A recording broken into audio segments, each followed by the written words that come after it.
Alors bonjour à tous, je vous fais une petite vidéo depuis une rivière où je suis assise sur un petit caillou et où en fait je viens de temps en temps me ressourcer, ça fait beaucoup de bien, vraiment la reconnexion à la nature, les pieds dans l'eau. Ça permet vraiment voilà, de se décharger au niveau des tensions, au niveau de l'énergie et puis de se recharger aussi. Voilà, c'est comme un échange, je me décharge de certaines énergies et je me recharge d'énergies plus... voilà, qui me nourrissent, mon être, qui nourrissent mon énergie et en même temps je m'apaise au niveau du mental, au niveau du mental. Je me mets dans cette énergie de paix, de sérénité en fait de la nature. Et en fait j'étais en train de me dire, ce serait bien que je fasse une petite vidéo quand même pour un peu plus me présenter et partager un petit peu pourquoi aujourd'hui je commence à partager sur l'éveil, sur l'ouverture de conscience, sur le retour à soi. Voilà, parce que moi j'ai fait une expérience on va dire d'éveil, de reconnexion à une partie plus profonde, plus grande de moi, lors d'un burn-out en 2015. Et depuis, en fait, c'est un chemin de retour à moi, on va dire. Parce que depuis cet éveil, depuis cette ouverture de conscience, cette reconnexion, on va dire, avec ce centre-cœur, on va dire, hein, ça a été très très fort pour moi, ça a été une très grosse reconnexion, assez soudaine, hein, c'est pas quelque chose que je recherchais. C'est vraiment le burn-out en fait qui a favorisé ça, puisqu'en fait parfois quand on traverse des souffrances assez importantes, c'est comme une ouverture de la coquille, on va dire, hein, de tout ce qui était, tous les voiles qui étaient posés devant la conscience, devant l'âme en fait, qui nous habite. Et du coup, ça m'a amené à m'ouvrir et à commencer à remettre en cause toutes les certitudes que j'avais, puisque moi je travaillais comme diététicienne, voilà, normal, j'avais 2 bureaux, je travaillais beaucoup, donc puisque j'ai fait un burn-out, j'étais un petit peu en excès d'activité et pas vraiment vers ce retour à soi. J'étais plutôt vers l'extérieur et ma recherche était vraiment une réussite extérieure, mais bon, j'étais quand même...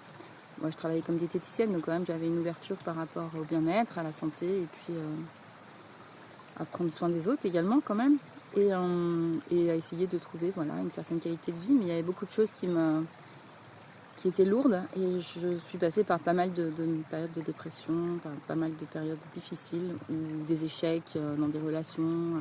Voilà. Donc en fait, ça me paraissait vraiment compliqué de comprendre comment se positionner, comment trouver sa place, comment réussir à sortir de toutes ces souffrances et jusqu'au burn-out en fait.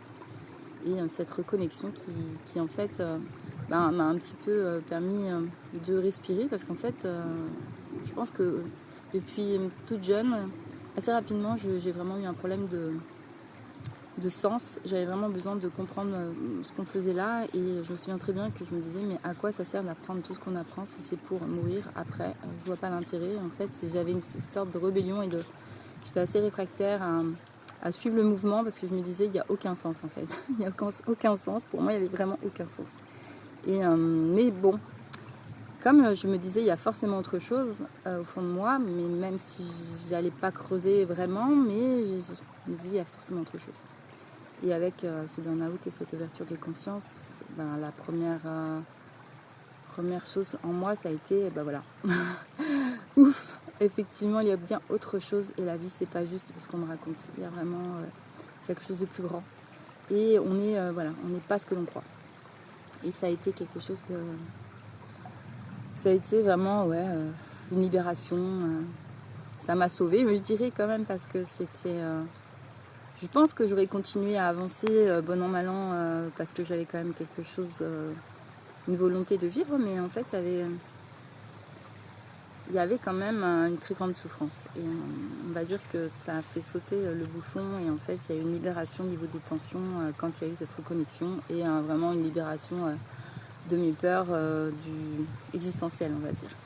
Et après, je me suis, j'ai commencé j'ai fait mon chemin dans l'autre sens. En fait, c'est un chemin de retour vers soi, c'est-à-dire on commence à chercher des pistes pour comprendre un peu plus profondément qui l'on est et qu'est-ce qu'il existe comme information dans ce sens. Et donc après, voilà, il y a toute une recherche personnelle, parce que c'est toujours un chemin très personnel au final. On va prendre ce qui nous parle. Et c'est là que je me suis rendu compte que petit à petit, on était vraiment guidés vers des lectures, guidés vers peut-être vers des rencontres, vers des formations, ou guidés vers soi, par quelque chose de plus grand qui nous met sur le chemin de différentes façons, par des petits signes. Et voilà. Et donc ça fait plus de 10 ans maintenant que je suis dans ce retour vers soi, et il y a eu beaucoup de changements ces derniers temps. Depuis 2022, j'ai lâché mon ancienne activité. J'avais commencé les soins énergétiques, mais au bout d'un moment, les consultations diététiques ne ressemblaient plus vraiment à des consultations diététiques. On allait vraiment beaucoup plus loin, plus profond. Et il y avait vraiment une sorte de vibration en même temps que l'échange. Et je ressentais qu'il se passait quelque chose, comme un soin, en même temps que je parlais aux gens. Et les gens percevaient aussi une détente, une relaxation et un sentiment de sérénité qui grandissait en eux quand on échangeait. Voilà, donc mon activité s'est petit à petit arrêtée. Et, moi, je suis partie un petit peu en voyage. Là, j'ai eu des très fortes reconnexions à moi. D'ailleurs, je voulais plus rentrer, c'est simple. Ensuite, par la force des choses, j'ai dû rentrer parce que j'avais quand même encore beaucoup de choses en France, parce que j'étais partie à l'étranger. Et une fois en France, ça a été dur au niveau du retour, parce que j'avais vraiment pas envie de rentrer. Et finalement, en acceptant ce qui était là, je me suis rendu compte qu'on pouvait aussi retrouver cette plénitude et cette complétude en étant dans le quotidien. Ça a été une nouvelle libération et un soulagement. Mais j'ai quand même senti un appel assez fort quand même, toujours à repartir, à continuer à explorer un peu ce chemin d'ouverture, parce qu'en fait je me rendais compte que quand vraiment je m'écoutais, je pouvais dépasser vraiment des limites, des plafonds de verre. J'arrivais à sortir de mes peurs. Quand je dépassais mes peurs, je pouvais vraiment aller vers ce qui m'appelait vraiment, ce qui nourrissait mon cœur et ce qui me rendait heureuse. Donc j'ai commencé à lâcher comme ça petit à petit certaines peurs et à m'autoriser de plus en plus à m'écouter et à aller de plus en plus vers moi. Et j'ai commencé à pratiquer, on va dire, uniquement les soins énergétiques, le partage, à travers les séances de libération émotionnelle. Et après, j'ai vraiment eu l'élan de repartir en voyage et de faire, si possible, des consultations à distance, puisqu'en fait, je me suis rendu compte que pour moi, l'échange était le plus important, que tout passait pour moi par la compréhension, par les mots. Même si, effectivement, de temps en temps, si c'est possible, j'ai la possibilité de faire une séance de relaxation, de rééquilibrage énergétique à quelqu'un, je le fais avec joie. Mais je pense que l'important, c'est de conscientiser un petit peu nos blocages, conscientiser ce que l'on vit, les schémas répétitifs, voilà, tout ce qui va nous empêcher de se sentir bien et de pouvoir vivre sa vie en conscience et de manière épanouie. Voilà, donc là, je suis encore en train de faire des ajustements. Je prévois un départ. C'est pas encore totalement finalisé, hein. J'imagine qu'il va y avoir encore des peurs et encore des choses qui vont se dresser devant moi. Mais voilà, ça va être encore la découverte de comment la vie se faufile entre les petits barrages pour pouvoir aller vers soi, vers ce cœur, vers cette vie qui nous attend, entre guillemets, c'est-à-dire cette vie qui nous ressemble. Et moi, c'est vers ça que je vais. Et c'est vers ça que j'ai envie d'accompagner les gens. Donc voilà, et je propose un petit podcast pour vous permettre surtout pour partager ce qui vient quand ça vient. C'est souvent, depuis des années, je le faisais, mais je le faisais sur mon téléphone et je ne le partageais pas. Et maintenant, je décide de le partager dans un podcast. C'est des petits messages qui viennent comme ça et qui me donnent envie de partager des inspirations et des petits mots-clés ou des choses qui pourraient aider sur le chemin.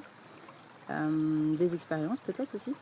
Et je pense que je vais alimenter des vidéos YouTube également et donc mon compte Instagram, voilà. Et pour ceux qui veulent avoir des échanges, des consultations éventuellement, en fait, j'appelle ça consultation parce que je suis habituée à la consultation avec ce que je faisais avant.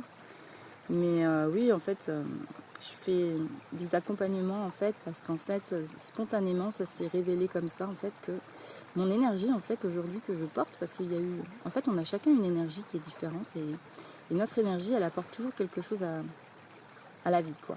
Et mon énergie à moi, c'est une énergie qui apaise, qui guérit, entre guillemets, au niveau de l'âme, au niveau du cœur. Et en fait, j'ai beaucoup de personnes qui viennent me voir avec des difficultés, souvent des deuils. Voilà, des moments de transition, des moments douloureux ou simplement ouais, des passages. Et il semblerait que mon énergie et finalement ma formation, on va dire, de départ, m'a aidé en fait à me former à l'accompagnement. Et aujourd'hui, à travers cette vibration et cette capacité à comprendre aussi et à ressentir, parce que j'ai des gros ressentis au niveau, on va dire, assez subtil, on va dire, au niveau de ce que peut ressentir l'autre, au niveau de l'inconscient, au niveau des schémas, au niveau... voilà, c'est des échos que je reçois par rapport à peut-être aussi à ce que j'ai pu traverser. Et on va dire qu'il y a toute une partie de moi qui est aujourd'hui disponible pour pouvoir comprendre, recevoir et accompagner l'autre. Donc aujourd'hui, ben, je me mets à disposition parce qu'apparemment c'est vraiment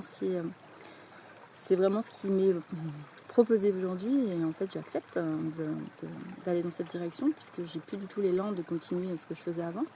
Même si pour moi ça avait beaucoup de sens, ça a été difficile de m'arrêter. Et je pense que peut-être de temps en temps, je partagerai des choses parce que j'étais quand même dans un domaine au niveau de la santé et du bien-être à travers la nutrition, les plantes, etc. Donc je ne vois pas pourquoi ça n'aurait pas de sens. Et en même temps, il y a autre chose pour le moment qui me nourrit davantage. Et l'important, c'est vraiment de se respecter, de respecter cette énergie qui a envie de s'exprimer et de ne pas bloquer ou de s'alourdir avec des choses qui pour le moment ne résonnent plus. Parce que comme tout est vibration, tout part du cœur. En fait, on a quelque part, pour moi, aujourd'hui, je vois ça comme ça. Je ne peux pas aller dans une direction qui ne vibre plus aujourd'hui pour moi et j'ai besoin de laisser libre cours à ma parole, à mon cœur qui a envie de s'exprimer et à accompagner les autres. Voilà, donc c'était un petit partage sur où j'en suis aujourd'hui et ce que je propose. Donc j'espère, en tout cas, à vous voir dans des nouvelles vidéos, pouvoir vous partager d'autres choses. Et puis, pour ceux qui en ont besoin, je suis disponible et vous pouvez me retrouver sur mon site katialepelec.com. Voilà. Merci et à bientôt. Au revoir.